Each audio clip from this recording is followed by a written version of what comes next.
नमस्कार दोस्तों, मैं मनदीप सिंह आप सभी का हमारे YouTube चैनल जीनियस एग्जाम वे पर स्वागत करता हूं। दोस्तों, जो हमारा आज का सेशन होगा वो इंडियन पॉलिटिक्स से होगा और आज हम बात करेंगे लोकसभा के बारे में। दोस्तों, लोकसभा से हर एग्जाम में एक दो क्वेश्चन देखने को मिलता है, चाहे एग्जाम कोई भी हो। तो वीडियो को लास्ट तक जरूर देखिएगा और आज हम बात करेंगे दोस्तों उन सभी क्वेश्चनों के बारे में जो पिछले कई वर्षों में लोकसभा से पूछे जा चुके हैं, चाहे एग्जाम कोई भी हो, एनडीए हो, रेलवे हो या डिफेंस का कोई एग्जाम हो, एसएससी का हो या फिर एचएससी का कोई भी एग्जाम क्यों ना हो। तो वीडियो को लास्ट तक जरूर देखिएगा। और हाँ, आज हम लोकसभा के बारे में बिल्कुल डीपली से डिस्कस करेंगे। तो हम अपनी क्लास की शुरुआत करते हैं। दोस्तों, जो लोकसभा है, हमारी लोकसभा का वर्णन आर्टिकल 81 में हमारी लोकसभा का जो है वो वर्णन मिलता है। दोस्तों, जो लोकसभा है इसके कई अन्य नाम हैं, जैसे इसे हम निम्न सदन या प्रथम सदन, शक्तिशाली सदन,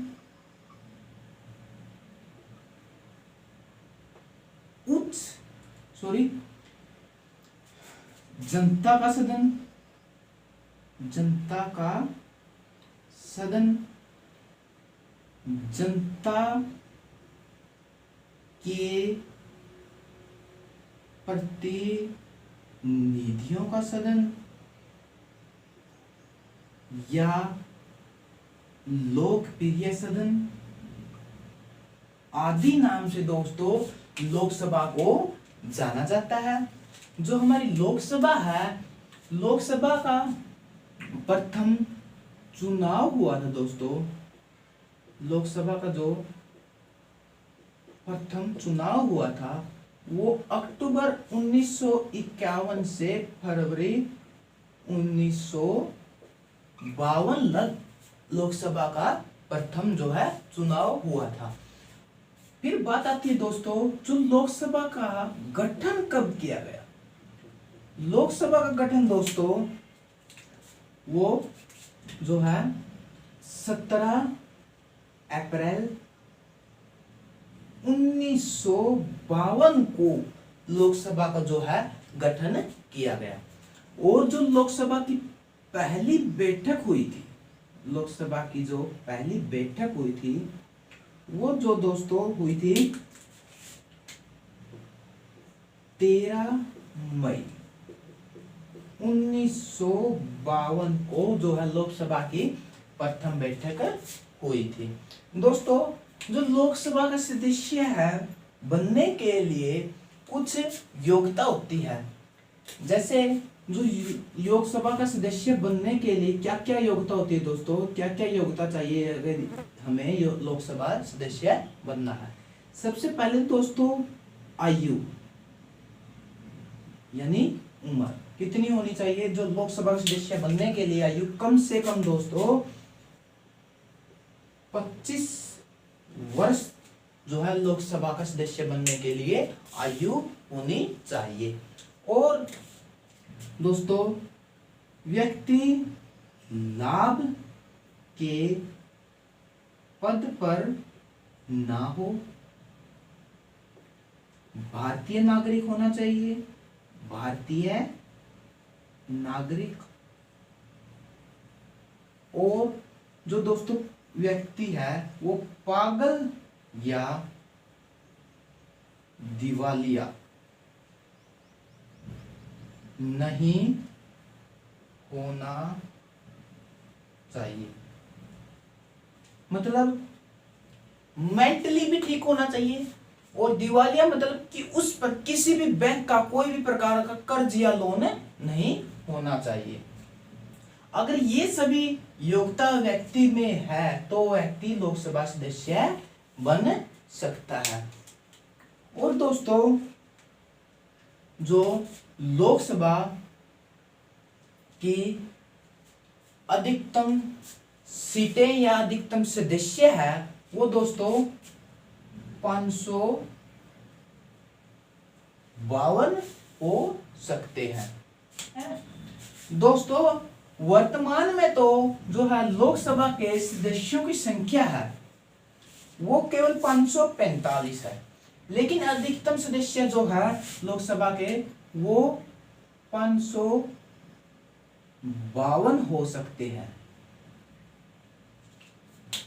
वर्तमान में जो इसके सदस्य है वो है 545, क्योंकि जो ये 7 सदस्य बचे हुए हैं ये तब पूरे होंगे जब हमारा सीओके और पीओके पर पूर्ण रूप से राज हो जाएगा। यानी जो चीन अधिकृत क्षेत्र चीन के पास है और पीओके पाक अधिकृत क्षेत्र जो हमारा पाकिस्तान के पास है, जब वो हमें क्षेत्र मिल जाएगा तो हमारी सीटों की संख्या पूरी 552 हो जाएंगी। दोस्तों जो 545 वर्तमान में सदस्य हैं, इनमें से 543 के लिए तो चुनाव होता है और 2 सदस्य दोस्तों वो है मनोनीत किए जाते हैं।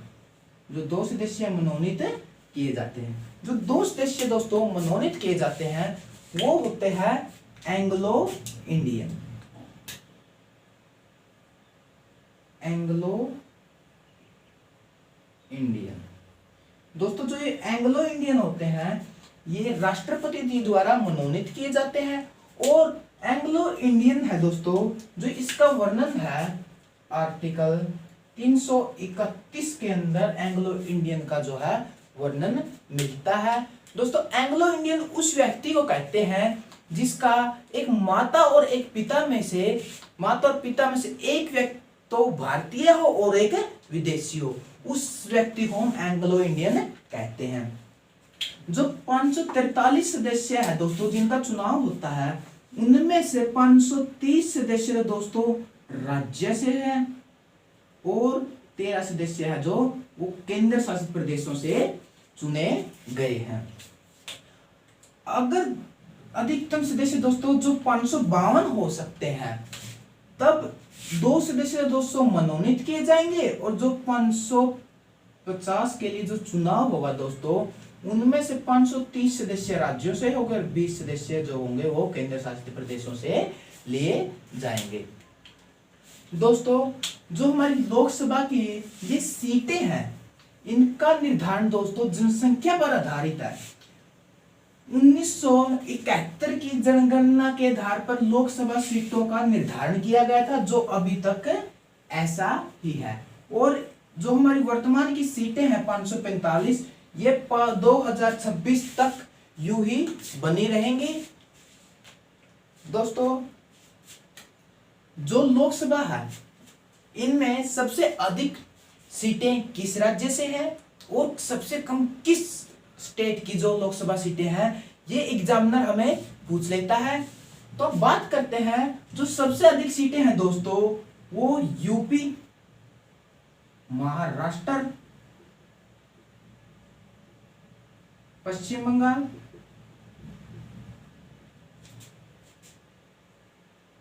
बिहार और तमिलनाडु जो है दोस्तों। इन राज्यों में लोकसभा की जो है सीटें सबसे अधिक हैं। सबसे अधिक सीट है दोस्तों जो उनकी संख्या है 80। महाराष्ट्र के अंदर जो लोकसभा की सीटें हैं वो है दोस्तों 48। पश्चिम बंगाल में जो है इनकी संख्या 42 और बिहार में जो है लोकसभा की सीटें हैं वो है 40 और जो तमिलनाडु में दोस्तों लोकसभा की सीटें वो है 39। दोस्तों सबसे कम जो सीटें हैं वो राज्य है सिक्किम और गोवा। सिक्किम और गोवा 2 ऐसे स्टेट हैं दोस्तों जहां पर लोकसभा की सीटें सबसे कम है। जो सिक्किम है, सिक्किम में लोकसभा की सीटें सबसे कम है, यहाँ पर केवल 1 लोकसभा की सीट है। और जो गोवा है दोस्तों, गोवा में लोकसभा की केवल 2 सीटें हैं। दोस्तों 4 स्टेट ऐसे हैं दोस्तों, दो दो के पेयर ऐसे हैं जहां पर लोकसभा की सीटें समान है, जैसे राजस्थान राजस्थान और आंध्र प्रदेश। आंध्र प्रदेश यहाँ पर दोस्तों जो लोकसभा की सीटों की संख्या है वो है 25, और 2 स्टेट और हैं जिनके नाम है झारखंड और असम। यहाँ पर जो लोकसभा की सीटें हैं दोस्तों, यहाँ पर जो है वो है 14। दोस्तों बात करते हैं हम आगे, जो अनुसूचित जाति और जनजाति होती है एससी और एसटी की संख्या कितनी निर्धारित की गई है, यानी कितनी एससी के लिए सीटें आरक्षित हैं और कितनी सीटें एसटी के लिए आरक्षित हैं। दोस्तों जो एससी के लिए आरक्षित सीटें की संख्या है वो है 84, और जो एससी के लिए आरक्षित की गई है संख्या सीटों की वो है 46। दोस्तों जो हमारी एससी की सबसे अधिक सीटों की संख्या है जो वो है यूपी के अंदर जो है एससी की सबसे अधिक सीटें हैं दोस्तों वो है 16, और जो हमारा एससी की सबसे अधिक सीटें हैं दोस्तों वो है एमपी यानी मध्य प्रदेश के अंदर, जो महाराष्ट्र की है दोस्तों। महाराष्ट्र मध्य प्रदेश में जो अनुसूचित जनजातियों की संख्या के लिए सीटें आरक्षित की गई है उनकी संख्या है दोस्तों 6। दोस्तों कुछ ऐसी जगह पर है जहां पर एससी और एसटी की सीटों की संख्या बिल्कुल भी नहीं है। बात करते हैं हम जहां पर एससी की सीटें एसटी की सीटें नहीं है। दोस्तों उन जगहों के बारे में हम बात करते हैं। सबसे पहले तो बात आती है दोस्तों जम्मू एंड कश्मीर, हिमाचल प्रदेश, उत्तराखंड, हरियाणा, पंजाब और केरल दोस्तों, पश्चिम बंगाल, केरल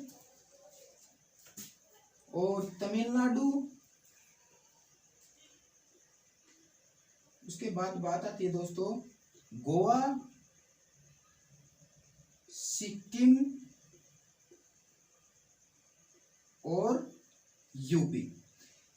इन स्टेटों के अंदर इन जगहों पर एसटी की एक भी सीट नहीं है, और दोस्तों 4 जगहों पर एससी व एसटी की एक भी सीट नहीं है। जम्मू एंड कश्मीर, गोवा, सिक्किम और अरुणाचल प्रदेश के अंदर एससी व एसटी की एक भी सीट नहीं है दोस्तों। जो एससी व एसटी के लिए आरक्षण था दोस्तों वो 2020 में खत्म होने वाला था, लेकिन सरकार ने आरक्षण का समय बढ़ाकर 104वें संविधान संशोधन के तहत इसका समय बढ़ाकर 25 जनवरी 2030 तक निर्धारित कर दिया। अब जो एससी व एसटी का जो आरक्षण है दोस्तों वो 2030 तक निर्धारित कर दिया गया है। दोस्तों जो हमारे लोकसभा है, लोकसभा का जो चुनाव होता है दोस्तों वो प्रत्यक्ष रूप से होता है, यानी इसमें जनता सीधे तौर से भाग लेती है, अपना प्रतिनिधित्व चुनती है। दोस्तों जो लोकसभा का चुनाव होता है वो होता है प्रत्यक्ष रूप से, और प्रत्येक 5 वर्ष के बाद दोस्तों जो लोकसभा है वह भंग हो जाती है। अगर समय से पहले भी भंग लोकसभा को किया जा सकता है। अगर राष्ट्रपति चाहे तो पीएम की सलाह पर लोकसभा को भंग कर सकता है, लेकिन लोकसभा को भंग करने से के लिए उसे राष्ट्रपति को पीएम की सलाह लेनी पड़ेगी। दोस्तों जो लोकसभा का कार्यकाल 5 वर्ष का होता है, लोकसभा का कार्यकाल संसद एक बार में 1 वर्ष अधिकतम बढ़ा सकती है। लोकसभा का जो कार्यकाल बढ़ता है दोस्तों, वो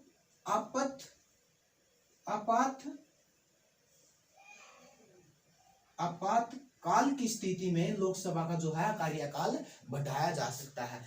42वें संविधान संशोधन कहता है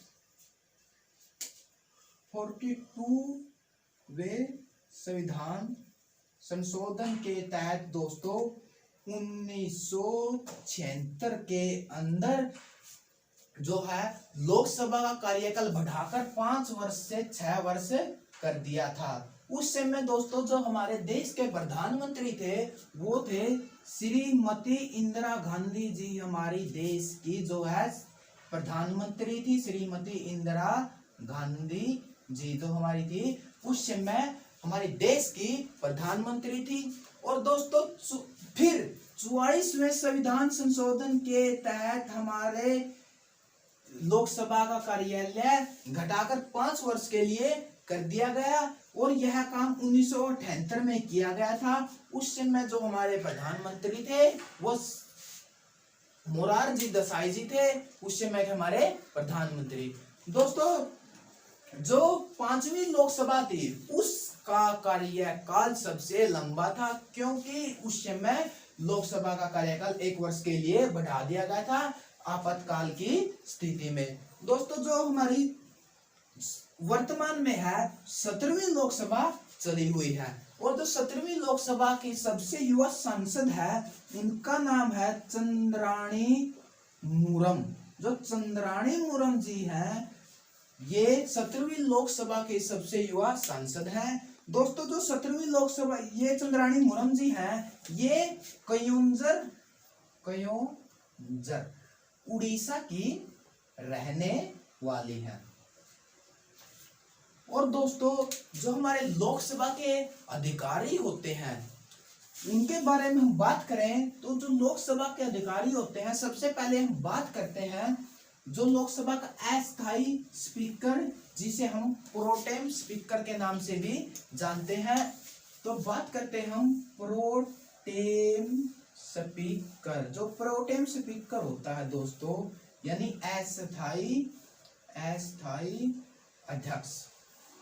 जो अस्थायी अध्यक्ष होता है दोस्तों यह नवनिर्वाचित सदस्यों में से वरिष्ठ सदस्य को बनाया जाता है और जो इसकी नियुक्ति करता है दोस्तों प्रोटेम स्पीकर की जो नियुक्ति होती है वो हमारे राष्ट्रपति जी करते हैं और इनको शपथ दिलाने का कार्य भी होता है जो हमारे राष्ट्रपति जी ही करते हैं। दोस्तों जो प्रोटेम स्पीकर जी का कार्य होता है वो पता क्या होता है, एक तो जो होता है हमारे अध्यक्ष और उपाध्यक्ष उनका चुनाव करवाना भी इसी का काम होता है और उनको शपथ दिलाना जो है हमारे प्रोटेम स्पीकर का कार्य होता है। दोस्तों जो हमारे अध्यक्ष और लोकसभा के अध्यक्ष और उपाध्यक्ष होते हैं, अध्यक्ष और उपाध्यक्ष होते हैं जो है ये सदस्य के रूप में कभी भी शपथ नहीं लेते बल्कि ये लोकसभा सदस्य के रूप में शपथ लेते हैं। दोस्तों बहुत ही इंपॉर्टेंट बात है, बहुत बार एग्जामिनर हमें कंफ्यूज करेगा। जो लोकसभा सदस्य होते हैं वो अध्यक्ष होते हैं वो कभी अध्यक्ष या उपाध्यक्ष के रूप में शपथ न लेकर अध्यक्ष के सदस्य के रूप में जो है ये शपथ लेते हैं। दोस्तों जो हमारी 17वीं लोकसभा चली हुई है 17वीं लोकसभा के जो हमारे अध्यक्ष हैं 17वीं लोकसभा के जो हमारे अध्यक्ष हैं वो ओम बिड़ला जी हैं जो हमारे 17वीं लोकसभा के अध्यक्ष हैं। बात करते हैं दोस्तों जो अध्यक्ष होता है, अध्यक्ष किस पार्टी से लिया जाता है। जो हमारा अध्यक्ष होता है वो बहुमत दल प्राप्त करने वाली पार्टी से होता है और जो उपाध्यक्ष होता है जिस विपक्षी दल की पार्टी से बनाया जाता है। विपक्षी दल की मान्यता प्राप्त करने के लिए कम से कम लोकसभा की सीटों का 10% वो सीटों से प्राप्त होनी चाहिए। मतलब कि यानी हमारी लोकसभा की जो सीटें हैं वर्तमान में 545 हैं, यानी अगर लोकसभा में विपक्षी दल में बैठना है तो 55 सीटें तो पार्टी के पास होनी ही चाहिए। दोस्तों बात करते हैं हम, जो हमारा लोकसभा अध्यक्ष है, प्रथम लोकसभा अध्यक्ष हमारे कौन थे और उनका हमारी लोकसभा के अंदर क्या क्या महत्व रहा है। जो हमारे प्रथम लोकसभा अध्यक्ष रहे हैं दोस्तों, उनका नाम है गणेश वासुदेव मावलंकर जी। दोस्तों जो गणेश वासुदेव मावलंकर जी थे, ये हमारे लोकसभा के प्रथम अध्यक्ष थे, प्रथम अध्यक्ष भी थे और इन्हें लोकसभा का जनक या पिता भी कहा जाता है। दोस्तों जो हमारे गणेश वासुदेव मावलंकर जी थे, ये हमारी लोकसभा का जनक या पिता के नाम से जाने जाते हैं। ये मात्र ऐसे अध्यक्ष थे जिनके खिलाफ, जिनको हटाने के लिए प्रस्ताव लाया गया था।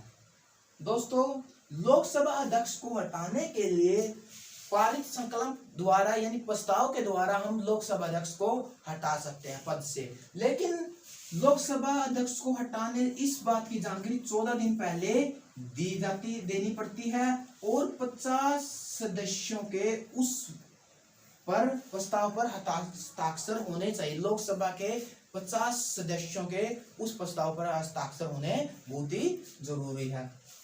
उसके बाद दोस्तों आगे बात आती है, जो हमारी लोकसभा की प्रथम महिला अध्यक्ष कौन थी। जो हमारी लोकसभा की प्रथम महिला अध्यक्ष थी दोस्तों, उनका नाम है मीरा कुमारी।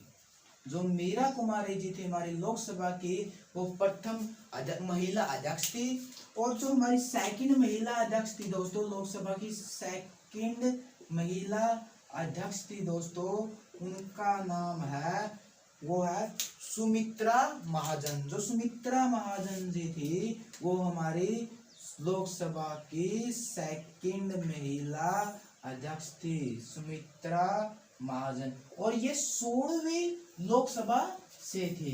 जो सुमित्रा महाजन जी थी, वो हमारी 16वीं लोकसभा से थी।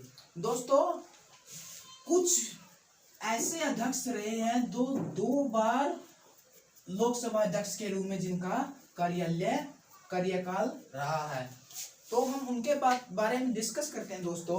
सबसे पहले बात आती है अनंत श्याम आयगर। जो अनंत श्याम आयगर जी थे, इनका भी लोकसभा सदस्य अध्यक्ष के रूप में 2 बार कार्यकाल रहा है। और उसके बाद बात आती है बलराम धनखड़। बलराम धनखड़ जो बलराम धनखड़ जी थे, ये भी हमारे लोकसभा के 2 बार अध्यक्ष बने हैं। और बात आती है गुरुदयाल सिंह ढिल्लों। गुरुदयाल सिंह ढिल्लों, जो गुरुदयाल सिंह ढिल्लों जी थे, ये भी लोकसभा के 2 बार अध्यक्ष बने। और बात करते हैं आगे नीलम संजीवा रेड्डी। नीलम संजीवा रेड्डी जी भी इसके 2 बार अध्यक्ष बने। और कौन सा था, एक बलिराम भगत मनगत्तम बोल दिया। और उसके बाद जो 5वें नंबर के हैं दोस्तों, उनका दोस्तों जो अनंत श्याम आयगर जी थे, हमारे लोकसभा अध्यक्ष के साथ साथ ये लोकसभा प्रथम उपाध्यक्ष भी रहे हैं। जो अनंत श्याम आयगर जी थे, ये हमारे लोकसभा अध्यक्ष के साथ प्रथम उपाध्यक्ष भी थे, यानी प्रथम उपाध्यक्ष भी अनंत श्याम आयगर जी थे। जो बलिराम धनखड़ जी की बात आती है, बलराम धनखड़ जी की, जो बलराम धनखड़ जी हैं दोस्तों, इनका लोकसभा अध्यक्ष के रूप में सबसे लंबा कार्यकाल था, जो बलराम धनखड़ जी का था। नीलम संजीवा रेड्डी जी हैं दोस्तों, ये एकमात्र ऐसे अध्यक्ष थे जो बाद में भारत के राष्ट्रपति भी बने। और सबसे दिलचस्प बात है दोस्तों इनकी कि ये सबसे युवा राष्ट्रपति भी थे, जो ये थे सबसे युवा और निर्विरोध चुने गए राष्ट्रपति थे दोस्तों। ये जो नीलम संजीवा रेड्डी जी थे, इनका लिए कोई चुनाव नहीं हुआ था, ये निर्विरोध चुने गए थे। और जो जीएमसी बालयोगी जी हैं दोस्तों, जो ये एकमात्र ऐसे अध्यक्ष थे जिनकी कार्यकाल के दौरान मृत्यु हुई थी। कार्यकाल के दौरान जिनकी मृत्यु हुई थी दोस्तों, वो जीएमसी बालयोगी जी थे।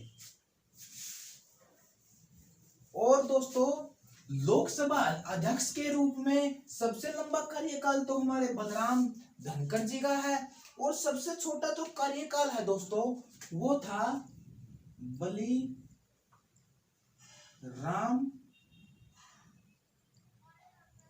भगत।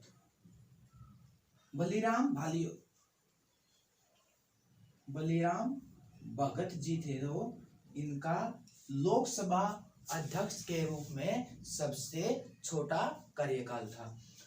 और दोस्तों जो लोकसभा अध्यक्ष होता है, लोकसभा स्पीकर होता है, वो लोकसभा का प्रमुख होता है दोस्तों। लोकसभा प्रमुख होता है जो, वो कौन होता है? स्पीकर, यानी लोकसभा अध्यक्ष। और दोस्तों लोकसभा अध्यक्ष है जो हमारे ओम बिड़ला जी। लोकसभा अध्यक्ष पता है क्या है?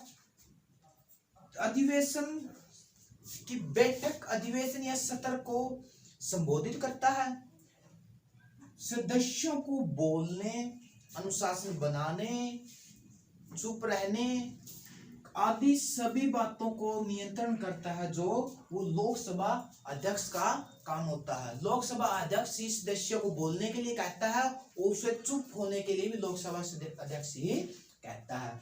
जो लोकसभा अध्यक्ष होता है दोस्तों, यह लोकसभा का प्रमुख होता है और लोकसभा की बैठक को संबोधित करता है।